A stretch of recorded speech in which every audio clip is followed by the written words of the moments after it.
अस्सलामुअलैकुम and welcome to travel X by Haseeb. मेरा नाम हसीब है और मैं आपके लिए वीज़ा रिलेटेड वीडियोस बनाता रहता हूँ। आज का जो टॉपिक है वो कुछ इम्पोर्टेंट भी है। मुझे कुछ लोगों ने इसके बारे में पूछा था।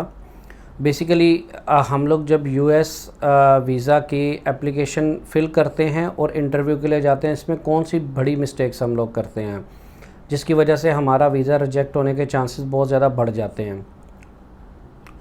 तो सबसे पहले तो मैं आपको रिक्वेस्ट करूंगा, अगर आपने अभी तक चैनल सब्सक्राइब नहीं किया तो चैनल को सब्सक्राइब कर दें ताकि आने वाली वीडियोस भी आप तक मिलें। और अगर आपको वीडियो पसंद आया करे तो नीचे लाइक का बटन लाजमी प्रेस कर दिया करें।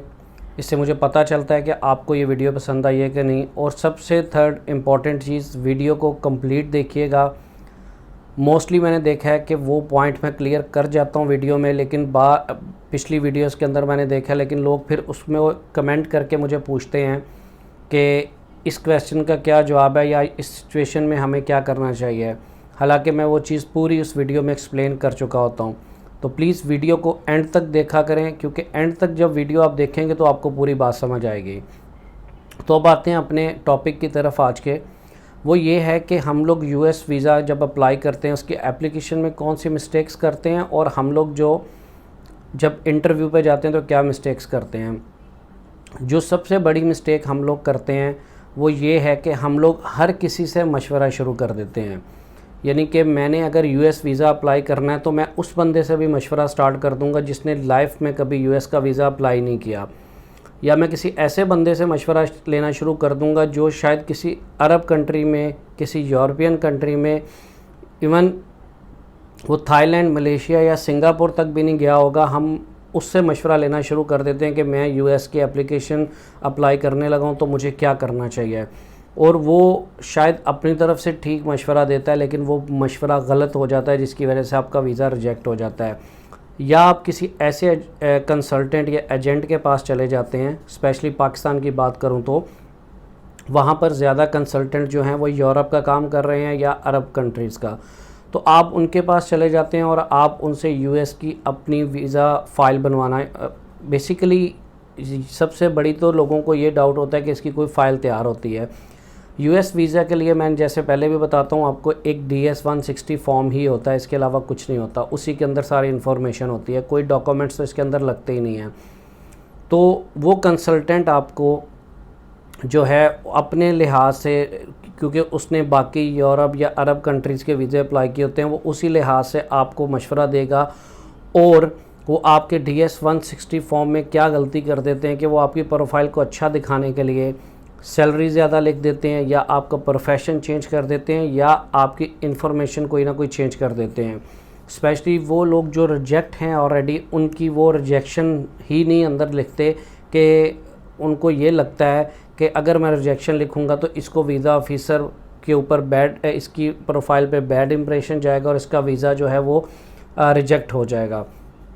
लेकिन मैं आपको एक बात बता दूं, ये बात उनके ऑलरेडी डेटाबेस में होती है। अगर आप एक बार रिजेक्ट हो चुके हैं यूएसए से तो उनके सिस्टम में वो चीज़ है।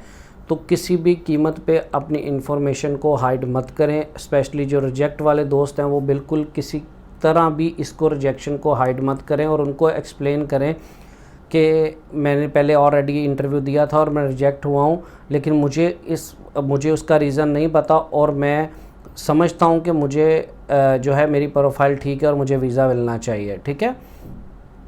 उसके बाद कुछ लोगों को यहाँ पर कुछ लोग ये भी गलती कर जाते हैं कि वो ख़ुद से भी अगर DS-160 फॉर्म फिल कर रहे हैं तो उसकी इन्फॉर्मेशन चेंज कर देते हैं। यानी कि अगर आपका कोई क्रिमिनल रिकॉर्ड है, यानी कि उसमें ये पूछा जाता है कि आप किसी आर्मी फोर्सेस के लिए तो नहीं काम कर चुके, आप किसी NGO के लिए तो नहीं काम कर चुके, या आपका कोई क्रिमिनल रिकॉर्ड तो नहीं रहा, या आप पिछले 5 साल में किस किस कंट्रीज़ में गए हैं। तो लोग यहाँ पे एक गलती ये करते हैं कि अगर तो वो किसी NGO या आर्मी या गवर्नमेंट सर्वेंट रहे हैं तो वो उसको एक्सप्लेन ही नहीं करते।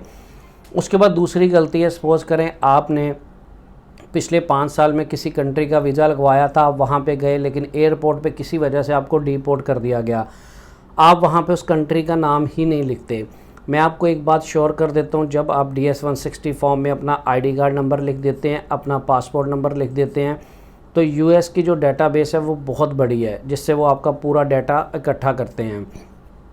आपके फेसबुक अकाउंट्स की भी डिटेल उनके पास होती है, आपके ट्विटर की भी होती है, आपके इंस्टाग्राम या बाकी सोशल मीडिया ऐप्स, आपके व्हाट्सएप, सारा कुछ उनके पास ऑन द रिकॉर्ड होता है। यहाँ तक आपसे पूछा जाता है कि आपने पिछले 5 साल में कौन कौन से मोबाइल नंबर्स या दूसरे लैंडलाइन नंबर्स यूज़ किए। अब ये लोग करते क्या हैं, जब आप उसमें डाटा डाल देते हैं उसके बाद ये फेसबुक से, ट्विटर से या जो जीमेल से, गूगल से और डिफरेंट आपने किसी वेबसाइट्स पे अपने जीमेल के साथ रजिस्टर्ड किया, अपने मोबाइल के साथ, वहाँ से भी आपका डाटा इकट्ठा किया जाता है, जिसे कहते हैं कि इंडिपेंडेंट इंफॉर्मेशन। वहाँ से ये लोग आपका डाटा इकट्ठा करके पूरे अपने पूल में डालते हैं और उसको फिर मैच करते हैं कि आपने कहीं कोई गलत इन्फॉर्मेशन नहीं दी। अगर आपने दिया तो ऑलरेडी आपकी एप्लीकेशन में ये रेड मार्क लग जाता है कि इस बंदे ने हमें गलत इन्फॉर्मेशन दी है। उसके बाद जब आप इंटरव्यू के लिए जाते हैं, वहाँ पे आपसे जो क्वेश्चंस किए जाते हैं, वहाँ पे भी वो लोग इस चीज़ को कंफर्म कर लेते हैं कि आप गलत बात या उनके साथ झूठ बोल रहे हैं। तो प्लीज़ किसी भी कीमत पे उनके साथ झूठ ना बोलें। अब मैं आता हूँ दूसरे पॉइंट की तरफ, जो लोग सबसे ज़्यादा गलती करते हैं। अब दूसरी गलती की तरफ अगर आएँ तो लोग क्या करते हैं, लोग जब वीज़ा इंटरव्यू के लिए जाते हैं, वहाँ पे आप विंडो के सामने खड़े हैं और वीज़ा ऑफिसर आपसे सवाल जवाब कर रहा है और आप उसके जवाब दे रहे हैं, आप उसको प्रॉपर उसके सवालों के जवाब ही नहीं देते। वो कैसे, मैं आपको बताता हूँ। उसने आपसे पूछा why you want to go US, ठीक है, आप आगे से कहेंगे फॉर विज़िट। आपने उसको एक्सप्लेन ही नहीं किया कि मैं क्यों जाना चाह रहा हूँ, मैं टूरिस्ट हूँ अगर, तो मैं उसको क्यों, अगर मैं आई एम जस्ट टूरिस्ट, मैं इसलिए जाना चाह रहा हूँ, नहीं। आप उसको एक या 1.5 लाइन या 2 लाइन में एक अपनी पोजीशन तो एक्सप्लेन करेंगे कि मैं क्यों जाना चाह रहा हूँ। सपोज़ करें मैं अगर कहूँ, वो मुझे पूछे कि आप क्यों जाना चाहते, तो मैं उसे बताऊँगा कि मैं ऑलरेडी ट्रैवल करता हूँ बाकी कंट्रीज़ के अंदर और मैं US से जाना चाह रहा हूँ, मैं USA को विज़िट करना चाह रहा हूँ क्योंकि एक ब्यूटीफुल प्लेस है, ठीक है। और अगर वो दूसरे सवाल में आपसे पूछता है कि आप किन किन जगहों पे US में जाना चाहते हैं, तो अगर मैं उसको ये कह दूं स्टैचू ऑफ लिबर्टी, मैं उसे ये बोल दूं मैं 9/11 मेमोरियम जाऊंगा, या मैं कोई भी ऐसी जगहों के नाम ले लूं, या मैं नेशनल पार्क जाऊंगा, ठीक है, या मैं स्टैचू ऑफ लिबर्टी देखूंगा, ठीक है, तो मैं उसे ये कैसे एक्सप्लेन कर पाऊँगा कि मैं उन जगहों के नाम लेने से, ये तो एक रट्टा है। जैसे कि आपको आजकल पता है कुछ एजेंट लोग ना इंटरव्यू की तैयारी के नाम पे आपसे पाकिस्तान के अंदर 50-50 हज़ार मांग रहे हैं कि हम लोग आपको US वीज़ा की इंटरव्यू की तैयारी करवाते हैं। वीज़े की इंटरव्यू की तैयारी क्या, कुछ भी नहीं, वही गिने चुने 7-8 क्वेश्चन होते हैं, वही जो आपकी सिचुएशन है आपने उसको क्लियर करना होता है। तो अब होता क्या है, तो वो आपसे पैसे खा जाते हैं और आपको एक रट्टा लगवा देते हैं, ठीक है। अब वो रट्टा लगा के जब आप वीज़ा ऑफिसर के सामने जाएंगे, आपको क्या लगता है कि वो बेवकूफ़ है जो उधर बैठा है, उसको पता नहीं चल रहा कि ये रट्टा लगा रहा है। आपको अपने आप को उसको जो है वो करवाना है, यकीन दिलाना है कि मैं एक जेन्युइन टूरिस्ट हूँ। या अगर आप बिज़नेसमैन हैं और आप किसी बिज़नेस मीटिंग के लिए जा रहे हैं या आप किसी कॉन्फ्रेंस के लिए जा रहे हैं, तो अगर वो आपसे पूछता है आप क्यों जा रहे हैं, तो आप उसको बताएं कि मेरी ये प्रोडक्ट है, मैं इसको अमेरिका में मार्केट करना चाह रहा हूँ, या वहाँ की कोई प्रोडक्ट है मैं पाकिस्तान लाना चाह रहा हूँ जिससे मेरे बिज़नेस को फ़ायदा होगा, तो मैं इसलिए बिज़नेस मीटिंग के लिए जा रहा हूँ। अगर आप किसी कॉन्फ्रेंस पे जा रहे हैं तो आप उसको अपना बताएंगे कि मैं इस कंपनी में जॉब कर रहा हूँ और हमारी ये प्रोडक्ट है, इसकी वहाँ पे कॉन्फ्रेंस है जिसको मैं अटेंड करने जा रहा हूँ, जिससे हमारी कंपनी को फ़ायदा होगा और उसके बाद मैं वापस आके यहाँ पे अपनी कंपनी को दोबारा ज्वाइन करूँगा।